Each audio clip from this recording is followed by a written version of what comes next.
Fai pule fa malo, olo toki ole toto male fue, ole leo le tu malo, fa ke taimo awala ngalue, o so leo fa tamba, o fai mo so yesi a mas mo so se tole le o toto ia hold up. Fai pule fa malo, olo toki ole toto male fue, ole leo le tu malo, fa ke taimo awala ngalue, o so leo fa tamba, o fai mo so yesi a so se tole le o toto ia la fama. Elilo mai Beyoncé, fai na tale le Yolanda. Eu sou trai o como le amo. E assim ai me fama. Foi me fama lo tama tu i ole la ile ma mango ma dia ile la ma wai le ma.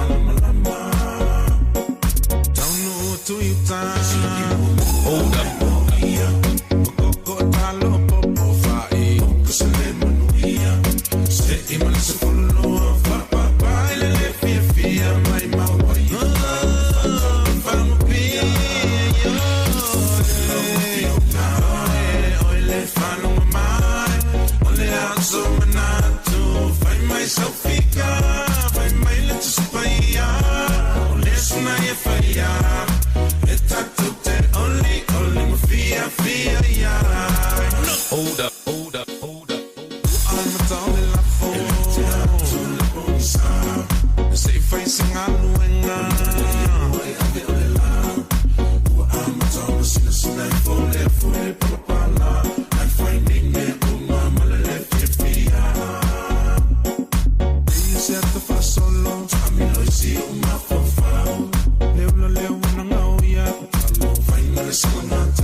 Fiore sunga vani tolo ma le pesile na fai pule fa malo io ai manga ia fa si fai upule nga fa mai se fai la filinga po ke mo loa pe o te oso il pasi o te lama i sale longa e no var minuto te nei li July lima le to mo le onanga ale Blue TV ia ma tanto TAUTAI ia ma ASIATA fa ta lofa mo fo lofa tua ia te oe e la fita fa vonga e ma se fo lo sila mai mo le nei vanga o le afiafi o mai oe le amtanga le nei vai aso o e fia ea pe wa ala e fo inga o mea ma aya no ma fo ni io e fa bene ali so ifuanga o le aso e te fia o le aso e te fa no o le aso pi ke ika io le aso fo pi ke afa ke fia ke afa ke ma lo le so ifu manu ma lo le fa tonto ma lo fa yo le fa ma lo fo lau ma lo fo le pale ante o le ante no pele le lo to le nganga ma le fa moi o a uma lava singa ma vive singa o lo o ngumi ai lo ma fo e mai so le lano langi nei aua nei fai titia lo fia lava o ia Yesu ia walanga ni pawanga ole o le tanto wo me fa na e to manga ia so fa pengi o se fo ia le fa mai tala TAUTAI o ngata i vale o ina luka le matangi ia ma fe so ina fa auto tai peau ma uma fati o ngata i vale ia fa mai la ia ona tu ule la lo le la fala ai fo la ule la afa io ai ape pesi mai pe o le kimu le tinga ma le ita i lo loto to ami ai lo kulanga kuai sai o ne ngalo te tangi la lo kuli vai fai kiki la ko kala e fa ma lo sit ka kangi o kuli vai o le tu ile tua vi ele ngale le to ta to lia ne ya so nga fua ia ole uru ya so le ni fo iva ya so ole so na limo le masino you like lu a fe ro so monitas pe fa pe fo wa ave alo wi kam ka ngalo ya lu a fe lo kasi do ka ko ya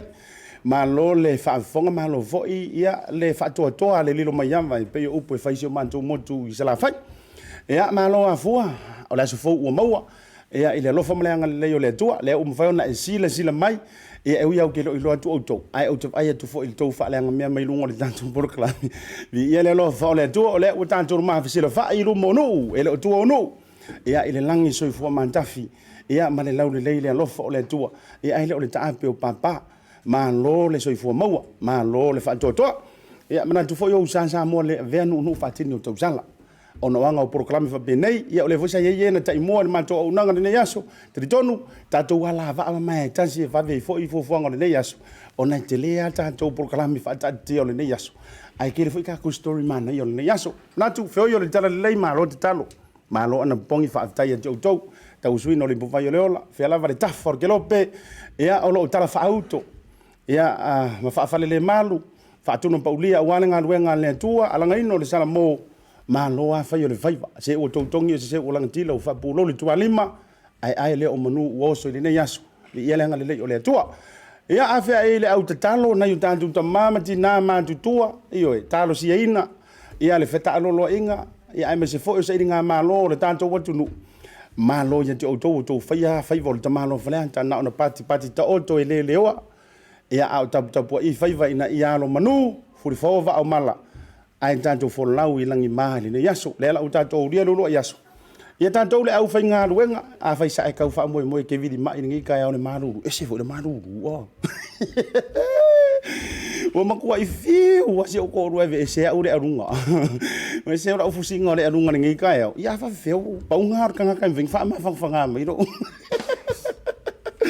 ia ai o lea ia malo ana nga lu a fa pe o le te lungo le wala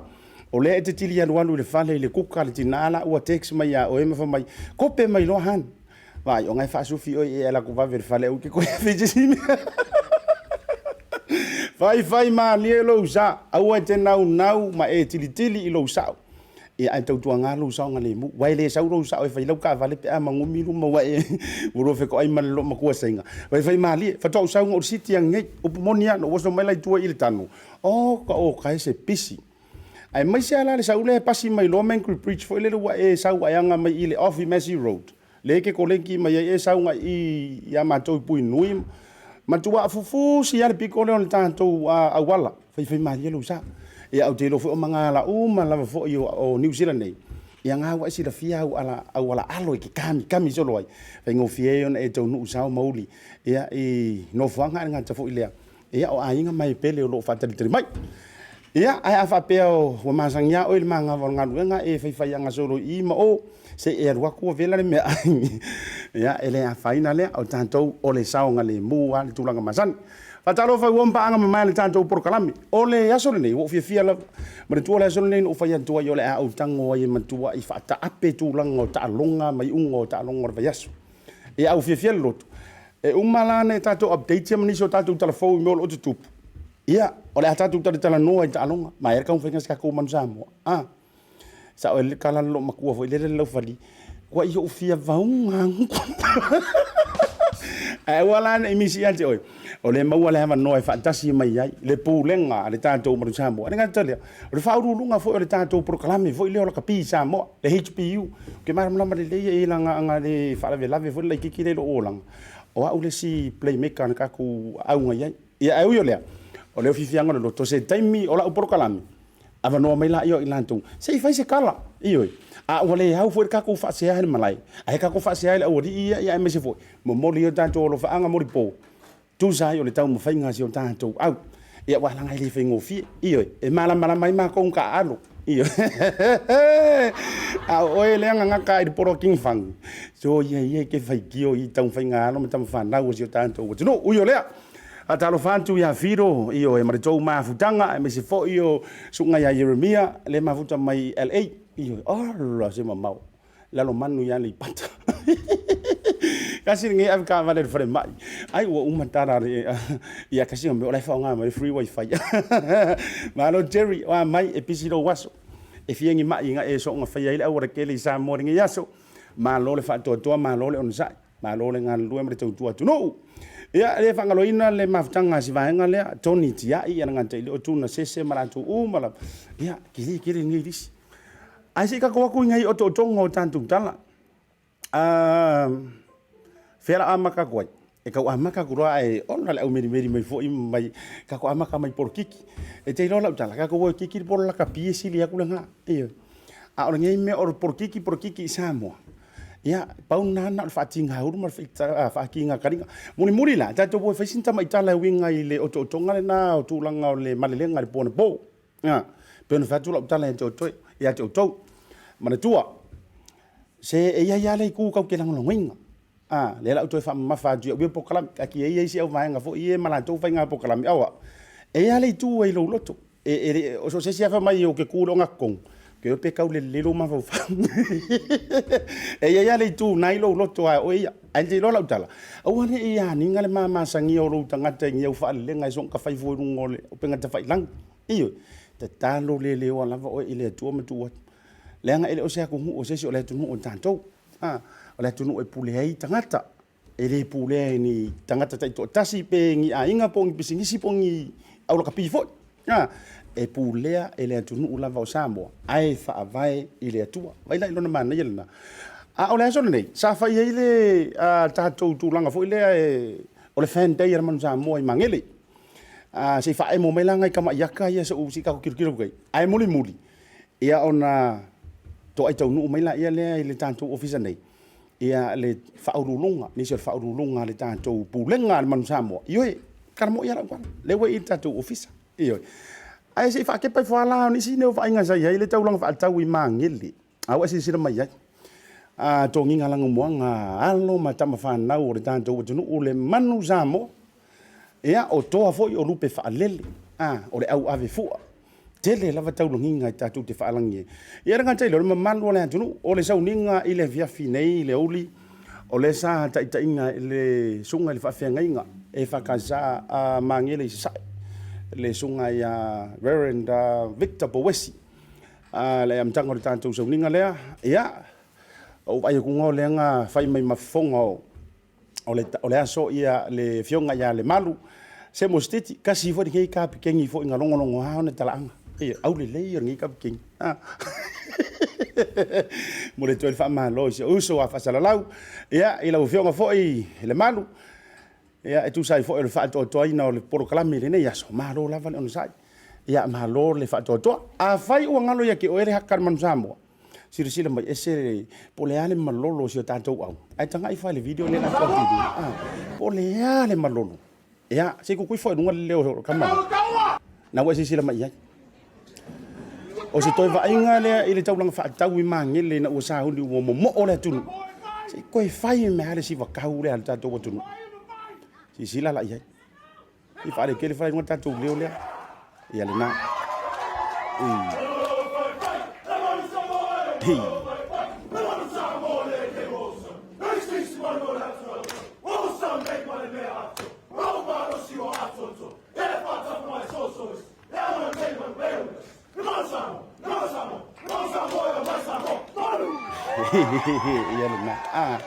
ta ina le zonga le lika peteni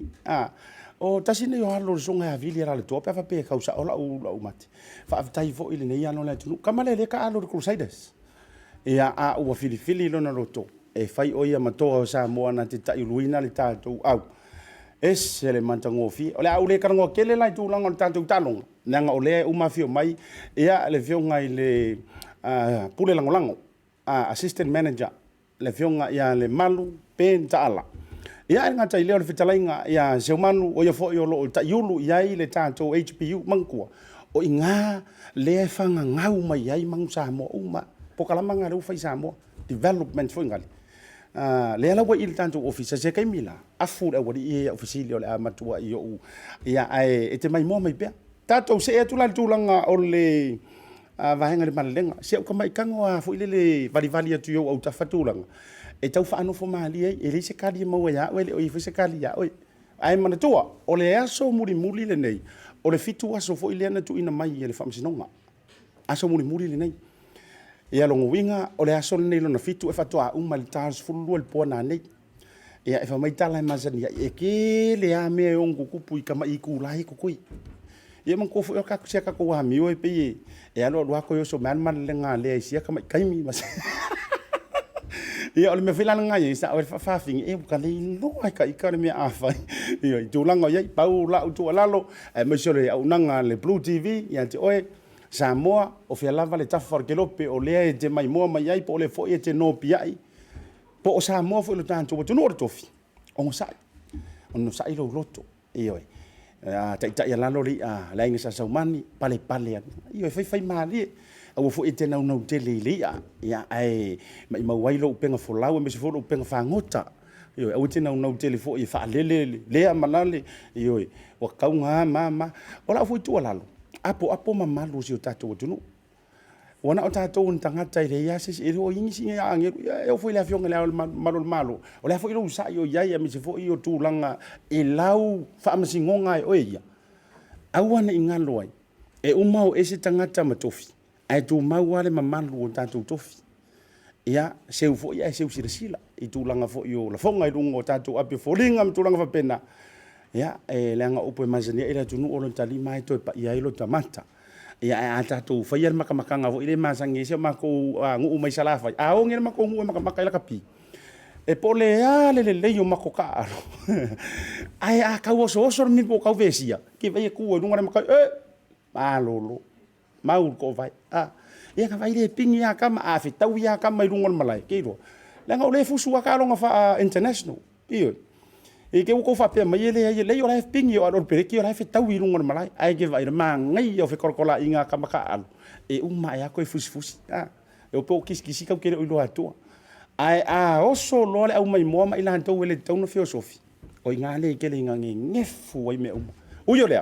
ma lo le fa to ma lo le ono sa ai ina u amele mane lenga me tulanga uma na paulo u fa no noanga sa o sa ili e ina ya u la u le ta u suafa a oni lo ia la walunga la vaitono ni usila nei ai sa lo ia fo i Samoa no u tau sa ili mo tau vele io mutia ai pe yo pu tap inga mantu sala fai no tau sa ili ai tu langa o le vaenga ma le vaenga ai o le tu langa ma ale e pe foringa mai ole a fetau i lunga ia le tatu fa msinonga sili ia ma le ao le malo Samoa e se le fa le kongungi ko inga mea talo fai ia ai ngai lo ka konga fa pe kaunga ku fa kasi vaenga le e au fa tas e fusi e lesi na ia mamalu lona to finga malona tulanga tau o lo ule na antali tonunga e fusi mai e fa masingonga le ao le malo e apo na mamalu e fa pena foi ona alo ia anto e le fionga le ao mamalu le malo fa ai unga mamalu le fa masinonga ia ai pangale ia talo fa o manunu le toau o le tatu talo ile tua ia taulu ia ia e manuia ma e il falo faninga pe mo ngo le i faula e fio le lan io to falo fan o la ulana na talo le lewa ai o le tua lalo ia tatu tau fai talo fatas ia awa ia le ngase ya malo lo fia ngai masi tantu tunu u Samoa ai pe no faiatu awai ke kakao kele lau piko fa pe le RPP awai ke kakao kele le fast awai ke ai lo fa jo tatu tunu ia pauale ngau ka inga ka kia umai si mau me a ngoi fo fialo fangi ma fai pare mengi ma sei pasi era kupe o fia ko kongi si eu ke lo fo e longo ko kongi ngai sei mo fo ofisili ka yulo le ka ko au poko kongi la tao fia umai ma fanta manisi o tulanga ia karuar ko songa fa pe ngi yo ngim ka ai yo le ia tatu ave yu type o tala to ina ma au tula to ono minuto na afale o le tula elima afale lima mafuta mai le tātou ofisa nei. Ia, le pūlenga ni sur pūlenga le tātou au. O le au e whamai e te talafulu ai, o le au e te whaitama ai, iyo, e te whaitama leanga i le tātou au. Iyo, e akau whaale e konguna le kako au, e se fo ila leanga o la wami. Ai manatu, whaatalofa le toa tele, laki ai atia karo whai. O mai oi, mo se le ia tau amara tau mawhtanga ngantai lea, o whata tamati le lua, le mafuta mai sini au skalia. Kele an mesilu wa toi fo i mantou le lau mua i le mantou level 1. Tanu ai le corona le ko ka mai o ia le mo le tolo fa angar proclame ia i lau songa le matua fretua masanga e ai me se fo i o seu tausi por fretua tai sisi mar fanau te pora mar tou mafutanga si o si aleni o ameli ne yaso o amai fo o tou afa pe New Zealand ia o le ua malu le afiafi ma lo fo ya mai alo on tatu tadie o faingi roku aso ia ia le uma ko e ka fa solo nge fiafi mar malulu Max Roberts mar tou mafutanga nga tailea mo mori la fa malo e tatu company langolango Pacific Easy money transfer le fionga ya fai malo Ellen Stowers mo le tou au fai ngaruenga lau fonga fia malo la fo a fai o kausa ili se fai tupe e silo no fatu tuaina vave to e lau fonga fia lo la to unanga Pacific Easy al numero tasi lo ma fau la fo lau tupe mawangei ya isa mo ele la fas fa la pos fa le ton ya a so se tolong fa tau lo fo ite mo wai le unanga moto sa mo i tele malo le ngalu o ha mai ngi yasu pisi ya malo fa to malo jo fit family ya le sio ma tanto vaenga ya wasi se mai ya u fa so ngale yo fi ofki ya u ke poli io se fai kuai ya ya wa inga ko e fere ki le manga vorte uso malo fa to le ne ya so malo for to no ya nga tai le o tanto Pacific 40 le fionga falute ma le tanto talo fa va ja una ngalo lo ngol sei ma wai sau pensingi se lau ta lai sa mo mo fua renga tailea o le lima sfugta la vaucha ka ko musika ama esta do pese kula me ke sumpa io la ngofo velo makua mako e unga eliu ia afurga a uma lau siva fai tato fa tone foi mai ya mau ala manoa fa tasi mai ai le pulenga le tanto Manu Samoa se fesca ku kala winga ta no ngol nei va yaso mo fa ungor va yaso e ai mai o ta penanga mo le tanto fita winga me le au mai konga e io mo ia la tala we'll be right back.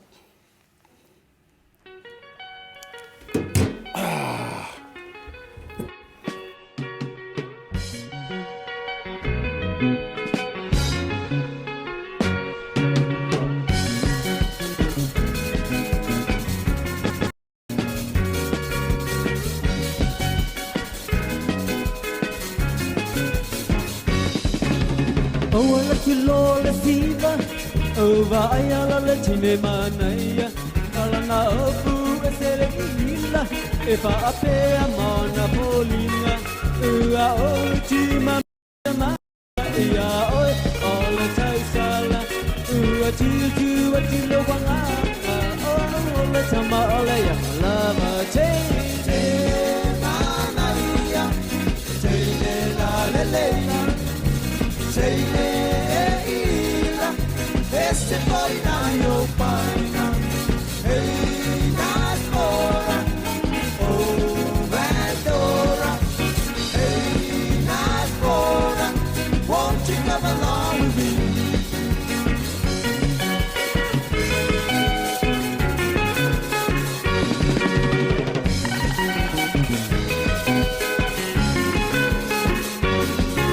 ma idia ti lavalo umata matata sia utikara aetele ke amai lama isia tangata fa atava ua umane ola siba ua epo inu aina ua tau mai aila etele mana le tama ola ya lama tele manaya tele la lele tele se poi na io paina ei nascora oh nascora ei nascora won't you come along with me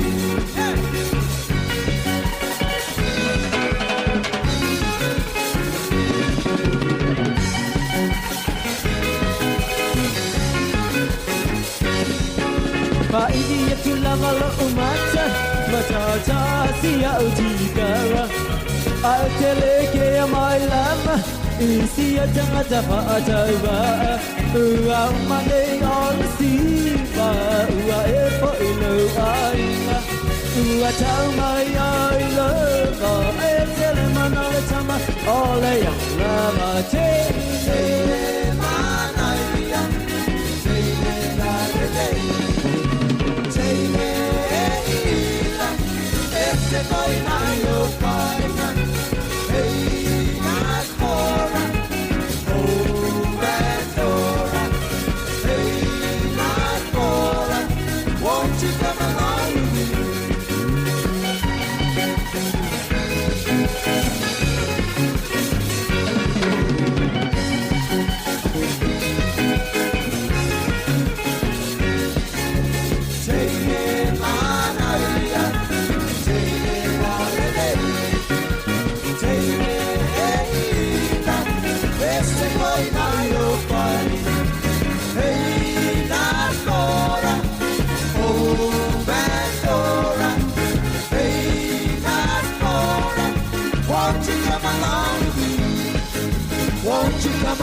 with me? Won't you come along with me? Won't you come with me?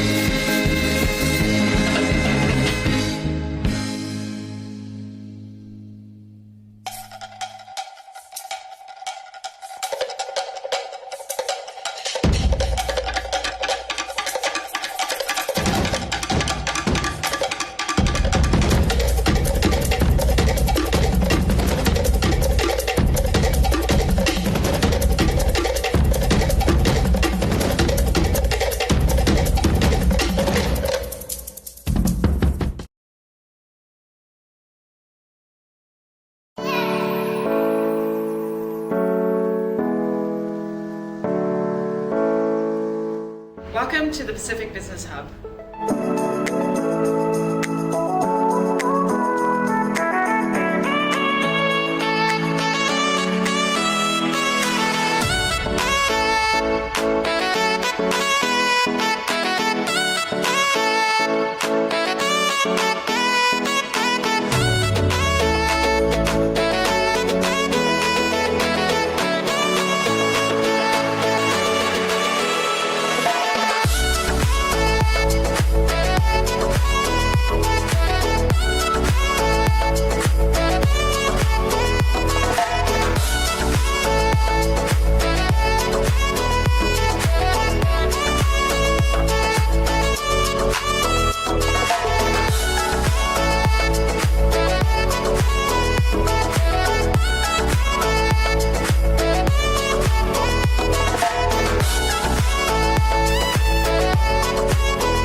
Tua male au nanga mo tau sa mo service station nei tona i matu. Ma tau te utuina lo ta vale, ma le tele onisi o matu au nanga i sesi.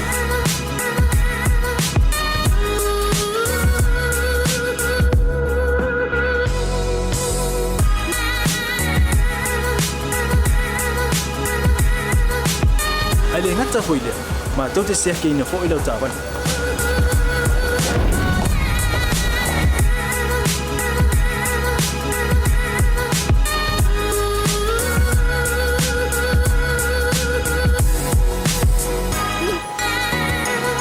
Siapa lah yang voice wow, mau lah ucapan.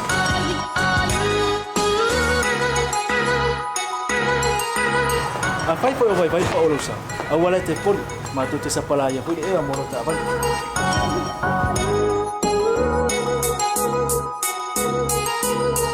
Mulu no posilah dia, mua tapi lah ucapan lepas itu. Mua tapi lah telepon ni time itu ini lah ucapan. Malah bayang mulu. Mana tua fu? Matua i fasa ina, lo tau maftapa ai no fuanga papengi.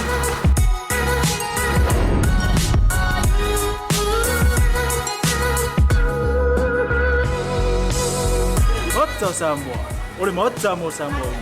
Mato te fia e au na pe mo o Samoa. Aftaila fia mai. We'll see you again. God bless.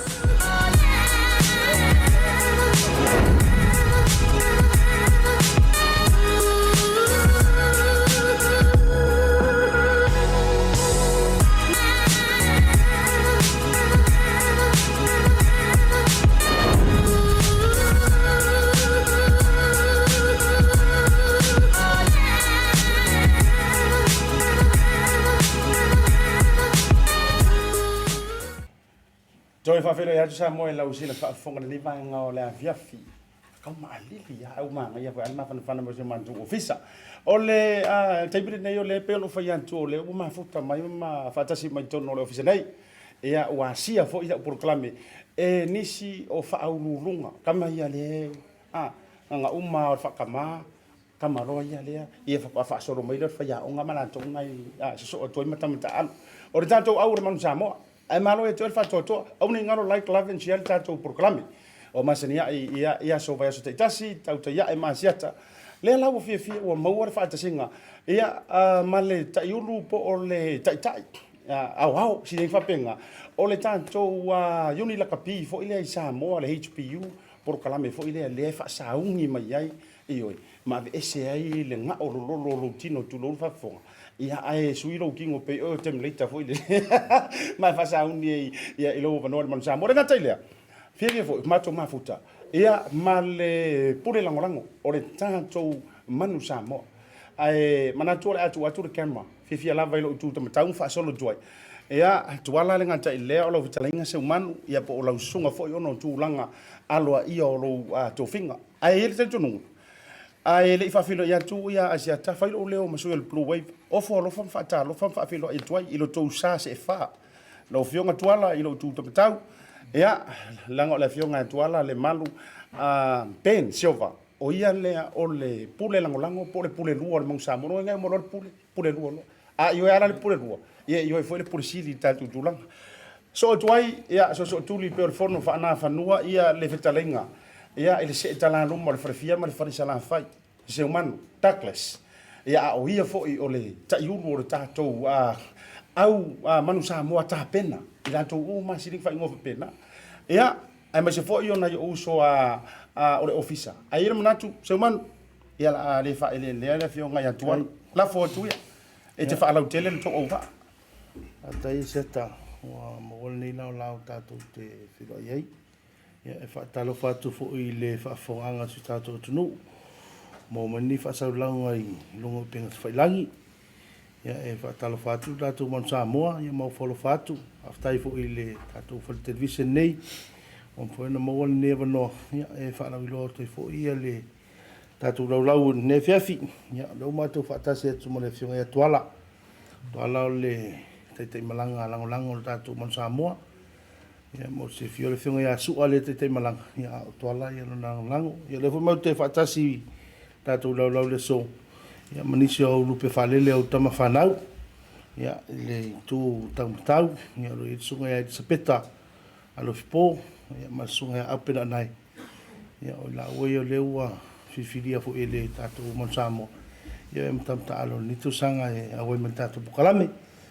alo folau ia malo le fa to le maiava malo le sai malo foi fai o le faiva pe o tala ile seunga o tongi o seu langa tila fa pulo le tuali ma fa malo fai o le faiva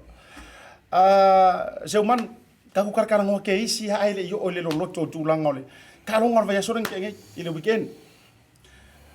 fa ale pulenga la vai o le MANU SAMOA o le ha sau take o le so pinanga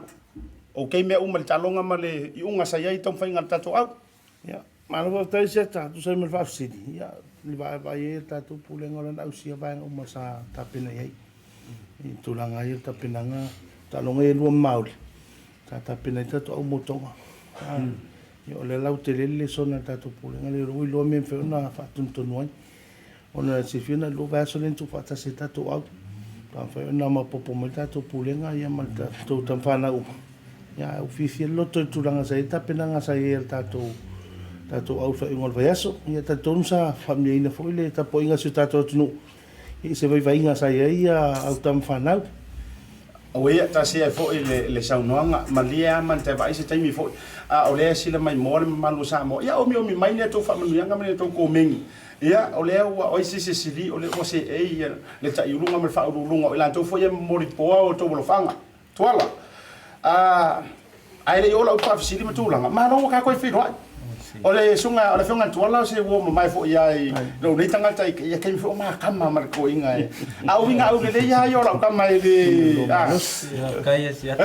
o sianga ka le fa finga ka ke fo inga ma ke ia o yo le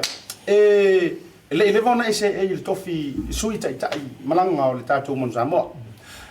ai o va ia fo i lau tau tua ma wa fo i le tulanga lo ia wo ia nei me se o lau walu i mele le tulanga falanga ma la kapi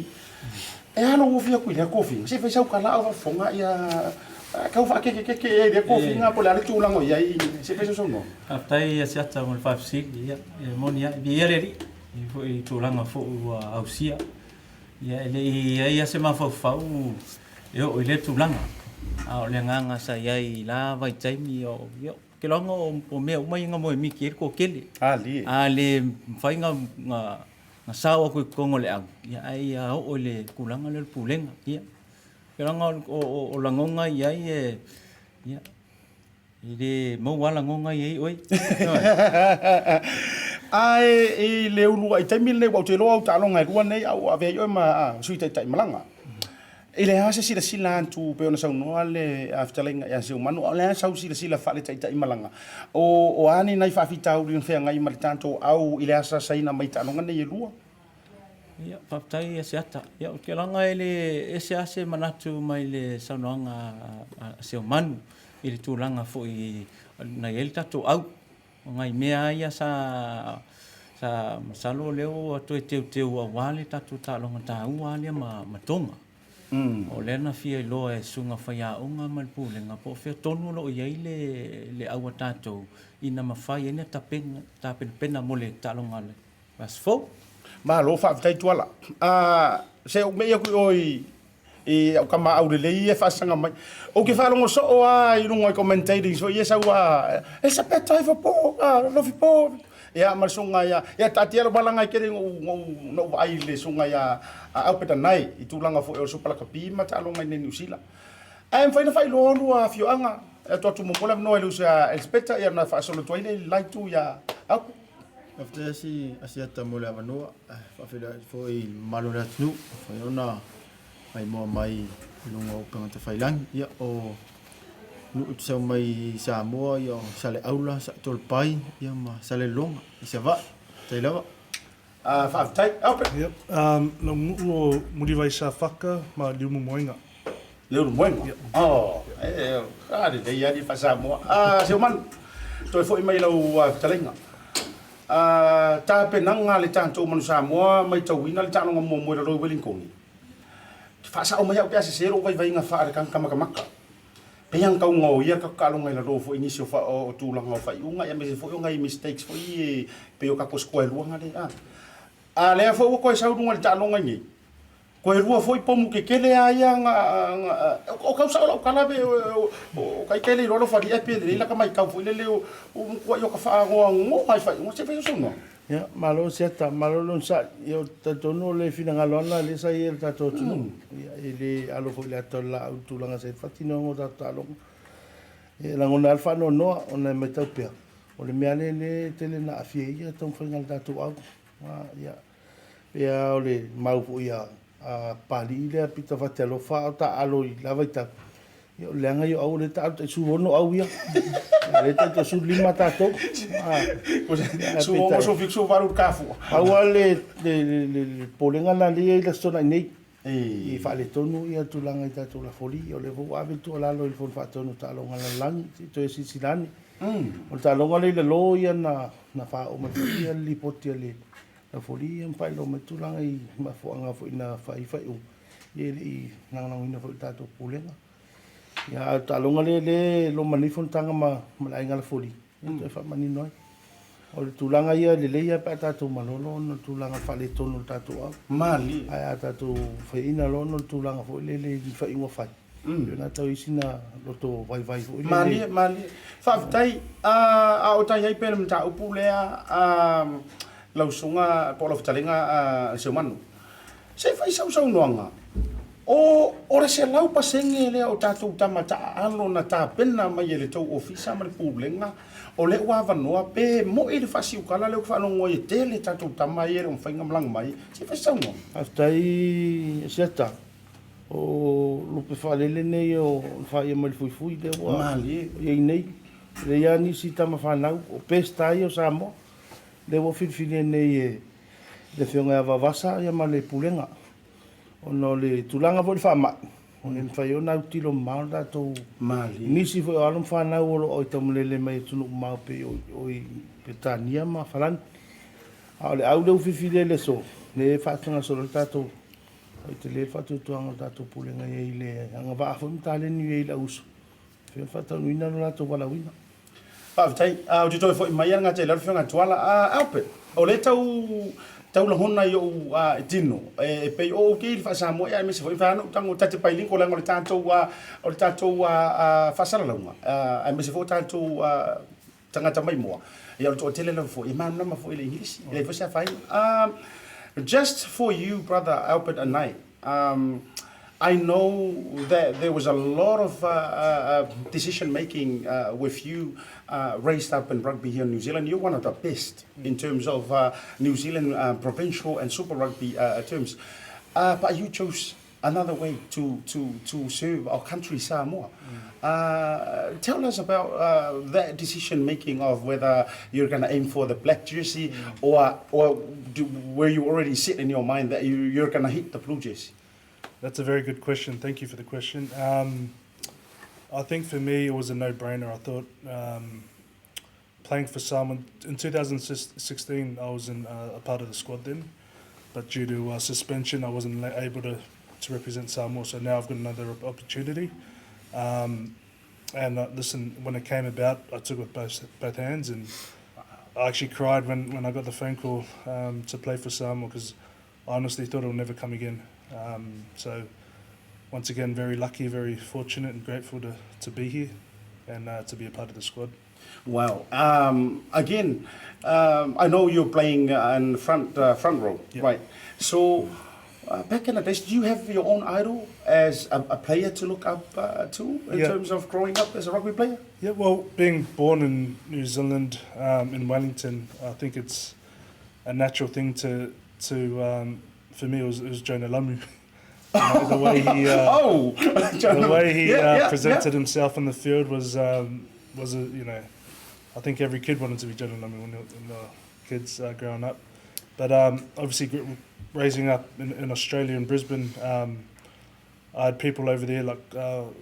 David Croft, who was a number 7 for the Queensland Reds for a long time. So I had blokes like that to look up to as well. Wow, absolutely. Elisapeta, o tulanga fo yo le la tulanga le sunga lo sunga I tatu Manu Samoa le taimile nei. Ya, mo le fafisilia se tai yo se o kali yo le fai fa ai fa fo le vangi ao le wingi. Se ese ro ko mo wala lo malau sangoanga yo e mo se fia to tele. Ya se kama ka alo o le Manu Samoa le lawo dunga ele ase si au dunga ko Manu Samoa ya tatu Samoa. To fa fonga sangoanga le usola kapi. Ai me se o to la mai tau. Ese le mau lalo le loto le foia. Ai se fa sa no. Ai on ma la vai on ka sa ai runga ki so mai foi lo ka mai sa le ai ina ua filfilia oe ko inga vala au mua foi le ke Manu Samoa me se tatu so lima le nei wa ni la ngona na tutu. After ASIATA ni la ngona sa mafaiona na ua palau te fo ile sunga le faia o ngale ngate le pule. Sa ya ule la ngonga fia fangai ikia o ngau mafaiona mau se avango kau kuai le au se kwa kungu fai fo ima ave fua ile ngaka ile o ainga o ngu ia ile ngaka ile o le kalesia ia mare kau kuai ngole kalingi nga mereri Ma lo fa tai Tuala to foi to ile sa ua fa fasili le to mo sta ke pe ko ruan ka ko ikula e ka ki pongia ya lu marka ko kala male won i viva versus la uvionga Tuala fi tene lo loto am se vol tu langa matati au sia fo o le uso ai o le asa sila fa le sui tai malanga la uvionga il fa langi pono fa se fu le asa sila ma o ani si o vaenga mo mia la fo I mole ha walu I luma male ono fa le le tele o le tulanga sipili le wel tatu au te mile nei. Aftai ASIATA mo fafsili ia iwa tawina o le wa to au fo le tulanga. Aftai mo le manoa mai le tatu lakpi Samoa. O le taimi nei o le alfa tasia male o le o hina fo I tulanga nei a o le vision na fa ya onga ma tulenga ma lakpi Samoa. Ma tautia I le turanga fo le lo tau fai to fausia lele fa vai o le tato au la pia Samoa le mita le tato atu ia o te mila nei o le au te salo se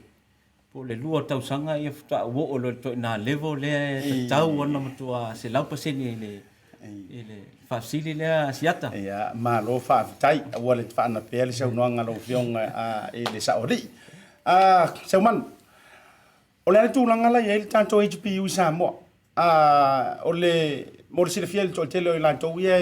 fia kanga poro ele la kapi o le HPU stands for High Performance Units kama foi le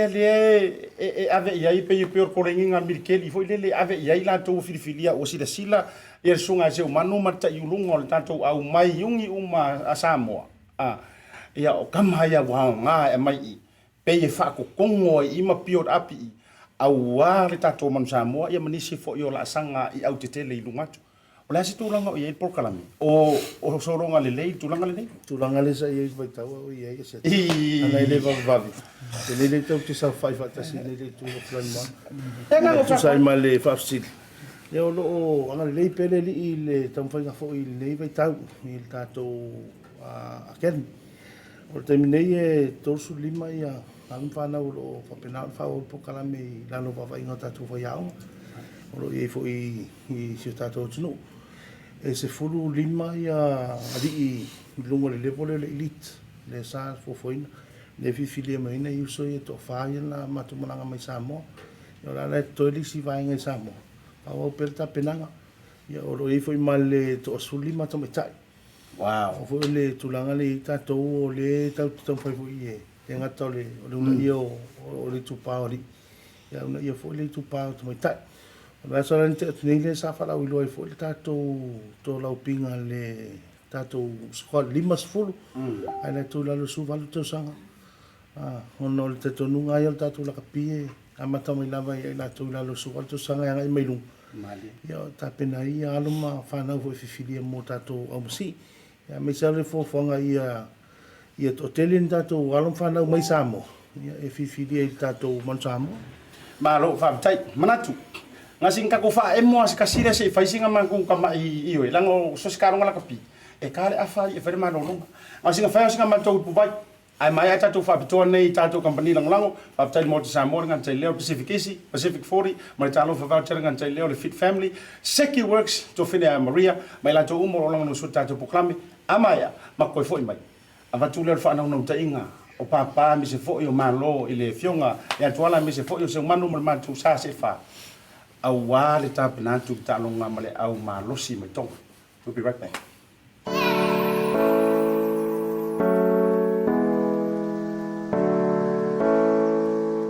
Welcome to the Pacific Business Hub.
Lela wana whailau whaakau.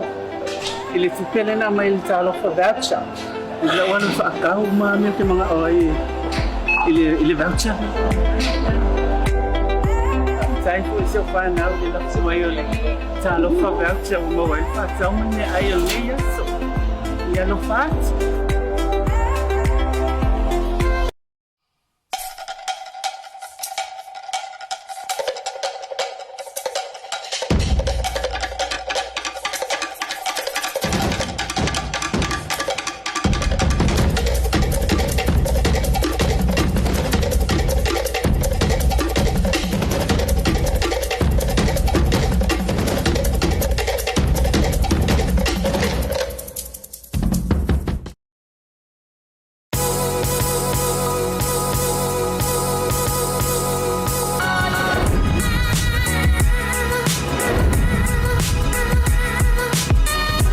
Tua male au nanga remote tau Samoa service station nei tona i matu. Ma tau te utuina lo ta vale, ma le tele unisio matu au nanga ss.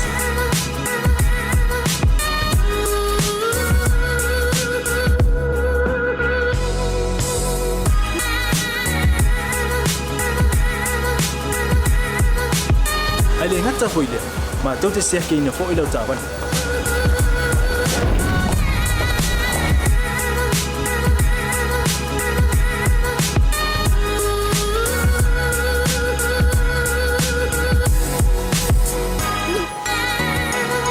Siapa lah yang voice wow, mau lah ucapan.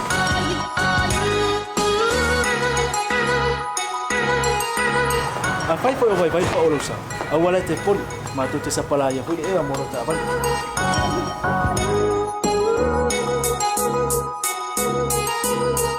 Mulu no posibilidad, mua tapi lah ucapan lebih out. Mua tapi lah telepon ni time out ina lah ucapan. Malah bayang mulu. Mana tua fu? Matua i fasa ina lo tau maktapa ai no fuanga pa pe.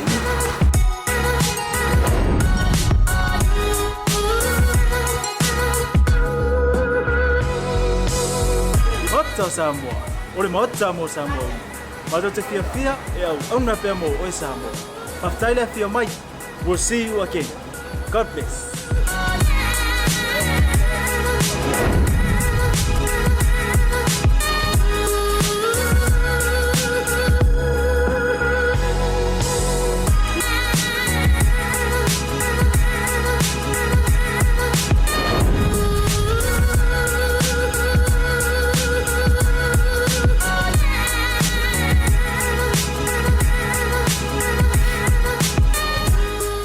Ia toi whawhero ia sa moa lau sila mata nofo nei vanga o le afiafi ia el taimi ina ua toi 2 minuto talo le tu la e ono ia el tato proclame lea o tau sila mai man tau fatasi atuai ia masui o le pulenga ma le whaurulunga o le tātou au e te whaame melo iai io e o ke kiki whai kama iai ia e ke sai fo i lesi taimi pe a whaia inga ono tūlanga fo i e wa leo ngatasi futia ma le umeli ia ai sili anga i lou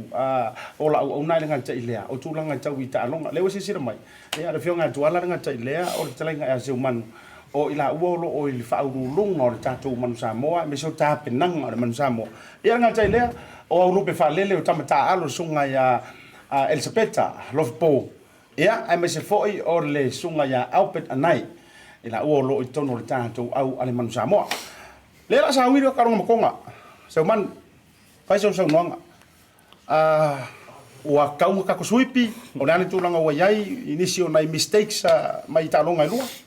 Ya, malo whaftai o te ro tapena ato ni vai aso o le sona umasamo mai le sa fale tono tato au le vai aso. Ya o tato fu o le tulu sa Lemalu mali. Ya wa tau mai foi si tam fai tato au le vai tau. O le ai te le fatu toanga tato pulenga ya lo fana u fifiria. Mai fa mo fo ile talo mana i mar fatasi mal tato taisi so ani fo se vai ngona uso e ti noi fo ile tau ma fo ile so ton ha yo mo Fa tai Elisapeta o ani au e tapenanga fa le wingi ia pe amo fo ile ava no i lungo le malai ma tulanga o e kau fa fefe i kingo ra wori o lang kingo po wa masani i tulanga fa pene ASIATA ia ole tapen penanga ia wa tu moleli lumoleli ia mai le malo sima le poto mele tamai e fatino ina darling wa ale au maleli ia ile manu ia tam fainga ma tapen penanga ia a ole lau saunoanga va pe o fefi ia ua iai fu le koa ngi kanga ka ia e kau ai fo i ma ma lau so mai tonga pe ole alanga ole awai mai awala tunu ia e faise ai awale tapo inga ainga se saungolo fa pe ka mai ko le lava e makua se ro ma ka mai ko korkolo Albert. Now that you're in the squad, Manu Samoa officially, well, yes, you've done it before, but then playing for it in international level as well. How does it feel? How do you feel now? Like I said before, it's a huge privilege and an honour to represent our country. There's a lot of people that would love to be where we are. So to be able to do that, I mean, I grew up in the era where Manu Samoa was the greatest, you know. There was a lot of games that, you know, the 91, you know, World Cup and all that. So being able to put the blue jersey on for the first time, it's been a huge blessing. Well, now I just got my memory as well back of seeing you in my little 2 years in Brisbane, Australia. Yeah. Some of my nephews played in the same club, Sunnybank, Yep. in which most of the Reds players are, you know, selected from. And now that you are in Manu Samoa, now there's a saying, and I'll ask Elisapeta as well. I'm glad that players of the Manu Samoa are here. And I was thinking if I would ask these questions. Between playing for the pride of your country, from your heart, and money, what are your thoughts on that? You know, some people, they say this, I'd rather take the, you know, club sponsorship or whatsoever that's cost millions, and then some boys was like, I'd rather. What are your thoughts? I'm sorry to No, ask that question. it's a great question. I think to answer that question, I mean, I'm proud. I'm a proud Samoan now. Wow. And just the little things you get out of it. I mean, money's one thing, but you know, I called my mum after I told her I made it, and you know, made her cry. So wow, I think that for me pays more than actual money. So wow, my country means a lot to me. Thank you. Speta, la so o le fasili la vetas. E isi fa pe ku war ka ro mo Samoa e mai wai ku ro o pusa sa e ke nga wai ele o mo kele se kupe mtulanga uma. Ai sili lo walu I falangi ma sapangila e kele kupe walu ainga mtulanga ai wa fili Manu Samoa me se o lo lava tonu se fa so nga le ma after ASIATA ia ole awai kong ole awanu ole akung ia o se fifian kele o so pe o se kaukua le mole akung e faonga ri kalengi nga fo inga mai leli e kaukua le akung ia ole angi si famngianga I kuinga ma ele kamafala ia arwa umang kaukua mole akung fa tai tuala ia e uia ngo longa yo kingo ona ole te tulanga ole amatanga o lau paia inga I tono le tanto au le Manu Samoa ia ai le mafai ino alu tuanga lu tulanga ai mai se lava le ale tulanga le wa e ai mai se level la le wa ilunga wa le ko le level fo le ia tu lo se tato au malisi ia mai se isi level fa krap e wa se e le me nga kai me o angi o langonga o e ko e kauro mai ia ma o por me e wa e ilunga se vai sa mo se tai ASIATA pe au ela FCD mai ko angi o langonga ke no fifiria e o pole ya tai ole kulanga ia pe anga ko I le kulanga le ao inga fo ia kulanga po amia sa mfanga ka ko fo inga I kalapu ia malisi ma ia mai dona ia ngai mamalama nga ia ale ia fo ia pe ole uso le ia kai malanga ia sua ia le mato fo le ma ui tai le ma ngadwenga fai ia o pe ala o suala fa o luai o me fo le faina fa mai nai ngadwenga sua ia ngadwenga ia te fai ia tulang Malo fa tai Seumanu la tato o le fa ta penanga mal ta longa tonga ai se la ko mo la fa fsiri le o le ale ta o ta longa ngi makonga I ro ka ko malo se fa so mo ai mo mi al ta to malo ai se ai mo mi ai fo ta to malo Ya malo fa tai o le ta o ta longa mo tongo sa fanga mo ri polo langi falani lo to wow au lai uma ta longa lo lai siri ai Ona la man malo el mo boy I falani mo sa fanga mo no ai faina no winga la ko ka alo le si vai aso mala o ku kaini ile aso lo fitu ke fai ta longa lam ku kaini ya ma umi a to ale si wala te wala ko so ai uma el ka alo ma Hong Kong ala pula le manguenga i ko ya lo fo ila lo le si ava nga mo la lo winga ka le polola i la ka ko ke le lo pe ko ke o pe le ai pe ka fo le sai le lo suiva le ala ka le polola ngi ko ke le lo pe ko ke o pe le melana le ave a to el tatu fata oi ta longa e lua le tatu wa vis motino e tau te oi le polola ya e fa fingo fifun sai di selen ma vo ia sia tau le o ta longa ne la pi le fa pe uma honga ku fa le pele mapu nga ya lom fa nga wi fifilia le ka o ko mo la mai e uma sa uma kanga ri sa ko ke mingi o lo fo lo ye e le ki le nga ku pele mo ka ko yuni ma li pe le nga na le na ye le pule nga ta to la pi sa mo aman wi ta longa ne pe no tele ya company fi rang lang ta to au ina ia fen so son si tia fo ia tu langa fa mi nga lo fa na o ofisi dio ya ta tu au ma lo fa tai au tai o te lo ile si man le si ava no lo proclame e mi se fo io ole tai malanga le tanto mon samo ai e kala ma ko sa vai ai lo e mo lo ngo ki punga i pasir va mo o so ai lo i lunga ke mi nga ke o e mis Seumanu o le fa fisile le so lo ma fa o le pe o folinga mai e koe kau so e mai au nei sai longa o sa mo o konga o fiki e le tau fa iloa au ngei pe o kama maku kua i o Pasifika a le pe o koe kau sa iri mai e ingi qualifiers fo i e mole o le ase tūranga o le me upa o mawala no ri kam whainga kako o Pasifika o ia taliwa vea tu o se i ro se whainga kama kua maska mai tatou te mine o skoa pōra. Ia si sila i li polo langi loa sumarila. Ia sa tu wha uma tatou au tonga sa moi pulu. Ia lima au tono le pulu. Ai uma loa o li polo langi la. O le tasi dua tolu o le pulu. E mauti noe sa whangai nisi polo langi. A le whama lima. E o koe whalpere mapu koe sa idi mele. Pe o le mafuanga la na le tene tu usire tatou tu whapea. Ka ko ma le ke le tam fa na tan ni o lakpi ya pe na fa tu o to fa fa pe na o sko pora le sina pa u ta tu au le polo lang ya le la tam fa fu e to si tia ta tu au e to ta nu tu lang man mo lunga sai o le sa fa fisiri le fa maru lua se manu la la e la no mulian nei mo wa fa le e foi manao fitalinga i e ai le tala o te masani ona o whaalongo ai pe a malolo le tātou au o le Manu Samoa. Mai lava i ke mingi ua tātou iai tūranga whaavau mālo. Sa le i mawara kamare ia soia upo moni na. A ka ko whaia inga ngei lo peleki. Pe tau te whaia inga ngei maori o peleki po se au a ilonga fo ile ligunga. Po tia wan. E whaalongo no masani o whaalongo i whaia onga ma coaches ma tai ulunga wha maile upule. Ja, tawal ta longa le mo le development of players. I mean,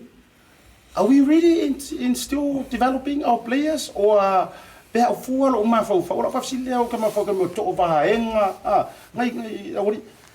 pe sai lunga I e ila lo ta tonu fo ile le pe a fa ngai lunga I ka ka nga ro I lunga le levu. Fa sa no nga se man o le se swinga ma tu langa e mi se for international players wo ye. Ai si sila se te tau ia o ta alo to vai ngam na wali muri angama ta alo plus sa ta alo Highlanders ta to pes uma sai tono super B mali ya al termine io to tele o alon fana o le fena filme la to le la kalapu tono New Zealand ia kalapu fo I tono Samoa e o le manga fo la na uti le ta to fa o le ngana le nto fe fe ta lo maori wa le mo kalonga maori le se test le la fa ina nga luenga le upula le mai e tau fa masan mana ia o le upula ma tu fa o exposure e tau sui mai developing le masan fa nga fo ini sui au to na o le no fo ile le ina ia no tu o no tam fa na usa la maori yo la ko ma sa supa ya le ne se sila ne le vole ne e lo ma la ta tam fa na Awala mele tam fa termine ia fa tu mawina le la tu malo si va status ia au sia fa mo man mano ia tong ma lo whaaftai. Ia, e naua le loto e whaawau pia le telo interviews, a meso fisi uio lea. Ia, o te le mana o fo i e whaatau mamate, ma le soan tau e peo le ingoa ipu. A le malu ma le mamea tūlanga o le ne yaso. Ai, e ilo tali tonunga, o le a whaasolo mai ola u whaafisiri muri muri. O na lafo atula ia i le lua sase, lua o le whaurulunga. Ia mo se saunoanga whai, e tu sai fo i le tātou whaatatanuanga. Albert, this is a moment, your final words, final saying. There's a lot of people watching live right now, sending their loves, their messages of greetings and whamalo, but this is your chance, whatever you feel like saying, and as well as with your preparations for the upcoming 2 qualify fire matches against Tonga. Thank you for that. Look, it's 2 of the biggest games we've got for our country. Biggest, it's a World Cup qualifier, so we encourage you guys to make it to the game for your support. We saw all you guys with the Samoan flags out there on the weekend. And look, a big thank you. We can't do it without you guys, so big thank you to you, and we hope to see you on the weekend. Thank you. Peta, painga sau nganga o le mai mo mai le ngata o ainga e pe mo mai na yo matua Samoa New Zealand ma so se tafa. Ia mi se fo yo ila ko pe. E ka ke mo se pe fe so ko ro pe sau fa ngau e le fa ilo anga me ai yo le. Ya no ila tunu o yo tua. Fa so no. Whaftai ASIATA mo le avanoa e nei taimi e talo toi le malo tatu atunu ia au mai lo tūlangolango ina ile lo fai vau au tama whanau ia po o tautua fo o lupe whale au wale taronga le matonga ia mana o mira o tau te talo ia tu atulu moleli so son mai te matula uso o wale malo so tino malo se whale anga e whaatino ina i talini wa fua i mai tama whalang ia whamanuia tu foi i tapo inga sio tatua tunu mau o taule loto maulan ia a wa foi le matamatanga o talonga o alum whanau o Samoa ia manuia tele nei vaenga le aso Haftai Tuala ro no nei sau whamanuia ngare ngata foi le ia sau noanga warisira mai mo ia ona tawalunga le talenga ya Seumanu. TAUTAI ASIATA ia TAUTAI Samoa talo atu i le malo tatu atunu mai si tapo ia le alo atu tama whanau po lupe whalele atu tatu atunu whalia le lo lango le whai mea lo ofulanu moana o le lima i le afiafi la sto nai Mount Smart Stadium i le o hanga ai mana ia lau avea fio atu o le tal tolu afal tolu o tatu i o uma whaali le tatu lango i tatu au MANU SAMOA tai ia whaatai Seumanu taurunga mai ia ona whaupopo leo sau wa 2 sekong ia ai whaisau lau whautanga waru mau awale pola puipuinga o le au malanga ia nga te fo ilo tatou proklame MANU SAMOA ne vanga fia ia malo whaftai ASIATA ia mo le tule malo mo whaftai fo tatou ala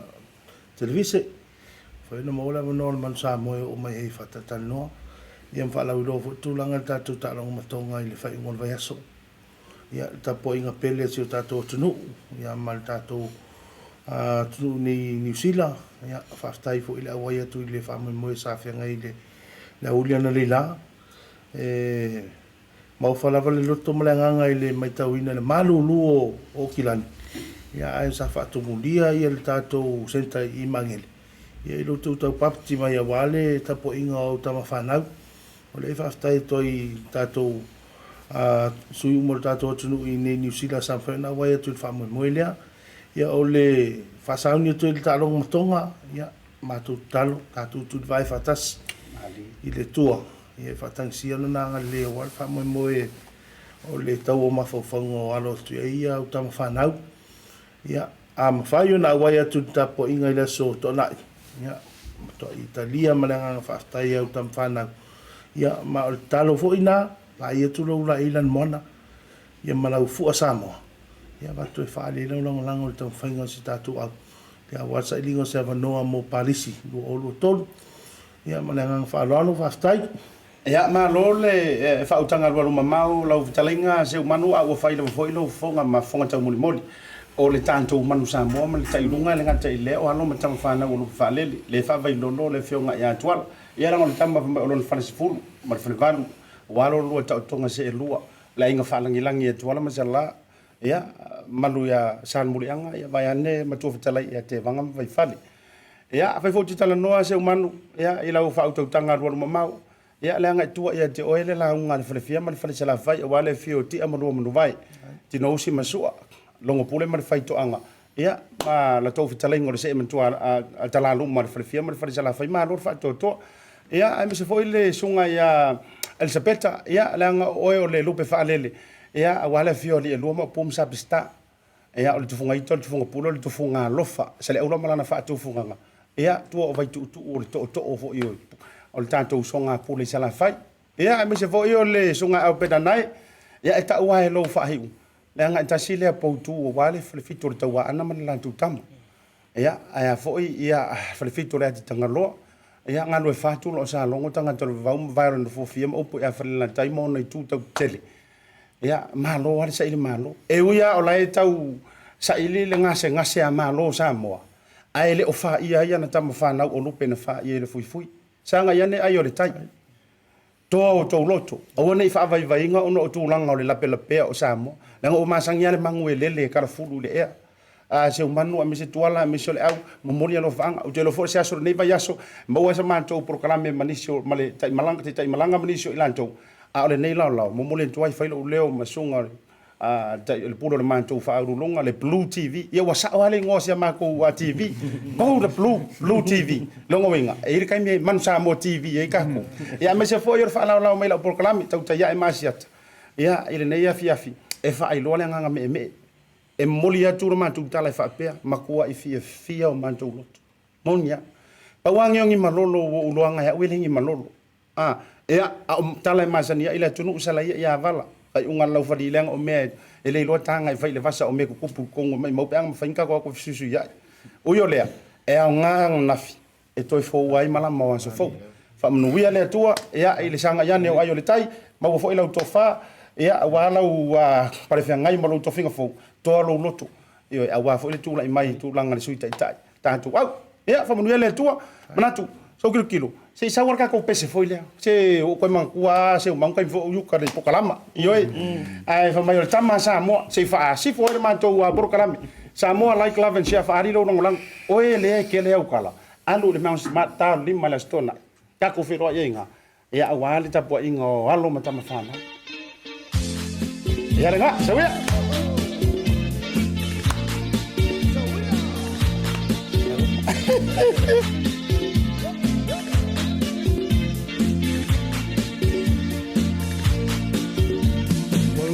Tino masangilei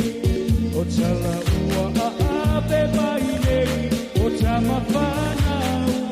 a Samoa ua pai no sei lauta alo wa malieo alo sa ili malo ua ilo ai o Samoa o mao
Ya, le nasi foka mātako whio le RSA, ya, au te lo foi, musika mwhātua foi.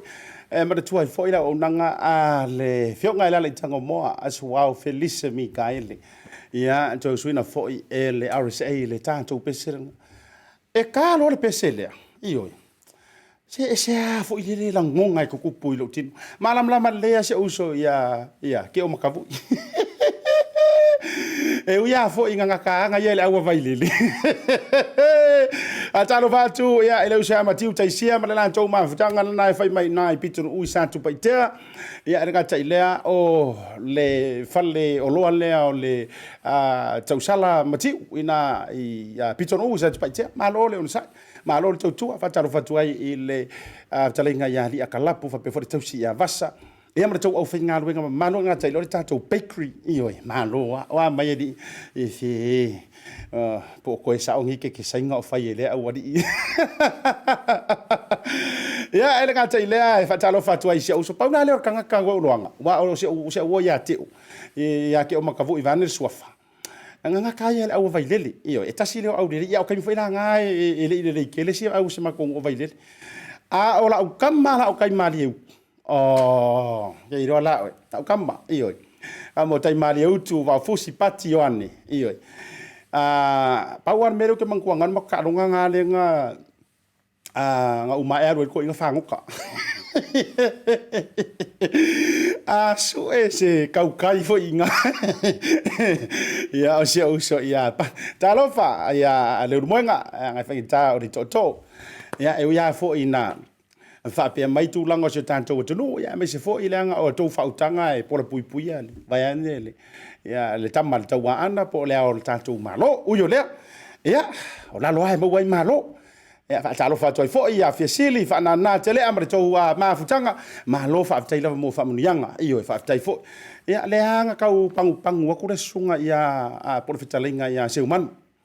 ai seng ai ri o whatever fo ide ngo sorry mukiari iyo whatever ngo sorry mukiari iu kai le HPU le ai ele le HPO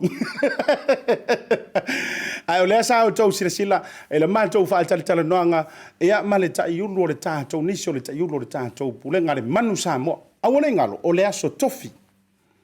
aso sorry te fa sa watu aso lulu no ngia umata au ole aso lulu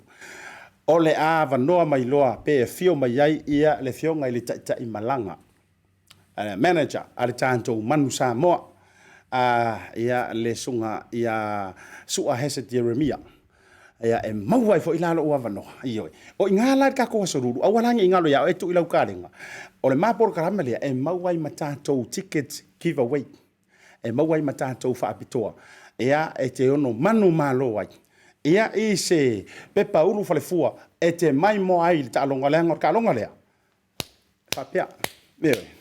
o le survivor ka longa le sa to fa fonga ia il fitalinga ia Seumanu Douglas o le kauar kamane alanga o le survivor we makamaka ka ngo le survivor ia le lau taalo ia pai e ko e fankal a wala te ta miloi ia po le fa solo kwa ngale se no ai manu malo le lua le ia o matua secure ma sa fanga i tanto ia mo tanto ta longa i po le lalo lani ia le fa nga solo tua i le lua fe lua se fulu maritol Samoa mo mia na tama lo tau au e mo mia lo longolango yoi lima fantasia mai se venga ele sili fo i le tapu ai ave se ia lo fa fika au le lo mai kau upu o lo fa masingo upu o lo fa masingo ka longa ai o mai ina tatu tu fatas e lango sua e atau mafainga alo matama fanau o lupe fa lele o ave fua asi o tatou watunu o Samoa lau manu Samoa malo la foi ia le fa toa ia malo le lava papale le yaso ia mara tu fo tatou po karamena ASIATA mara tauta ia e po le tauta ia e ma ASIATA i le aso ngafua aso limor masino yulai lua fe lua se furu maritasi e le tari jononga tatou toe fe lo ai le aso antaiao tele ni so tatou malo fa lo ngi le aso taiao ai ngantailia o le fa pito mana tatou pisingisi laiki o ele tau sa ili sa nga luenga o alava nga luenga e meser faskula ki aso ataiao maua fo ile unanga tatou te asia toi fo se fa tala noa po anya vangoa faskula ki manisi o tulanga e mo mia ia nga ta fo ile ia tulanga tau ya o onga ma tulanga fa pena o le tatou programi ia o se ngana wala vale wa le tau tamali i lau fa fonga ia malia fe no alo finangano fa fa wale ta o lo swafa ia i lungo fa malo le tatou programi e o ka fiola e umai la uiku la male afa le launga ku ngor ka ko disi uyo le ya ele o lilo lava oe ele o lilo fo i tulanga share tatou programi mo mia lava le share tatou programi like love and share o nanga le Blue TV lina tina e me maftanga malo le fanga rino fo no fanga mo po se utina mare ta po inga i mangeni ya mele ngata ilea ta mai mapsua ya ngata fo ile la to umra fo i sala faise to ba fo i ya vauriko iyo ai mafuta mai na i la fianga la manu mo to umra fo ya ai fa asiler fa talo fa fo fo il tapo inga fo i jo to ma fa lenga so ko pasta waita ma tua ya ngata ile VPM ministry mo to wo ma pa anga ma mai ma wo fa pelpele ASIATA ma le tatou tautaiae manu tereina toe taimore ne fiafi soifua mai manuia Squad, baby. Rex, J Sands. Let's go. Oh, say I'm say you are complete. to me, I get you. By the way that you move and the way that you smile. Say, oh my Dorima, baby, you be giving your hand, I'll take you anywhere. You give me something that I never had. Cause you care, but about to me and the family. Say, why you waiting on me to talk to you? Yeah, I'ma listen what y'all say. Yeah, don't move out in the come here. Yeah, they on the layout, oh, dirty wine, girl, dirty wine, yeah. Say, I'm not in, they not the bite, say.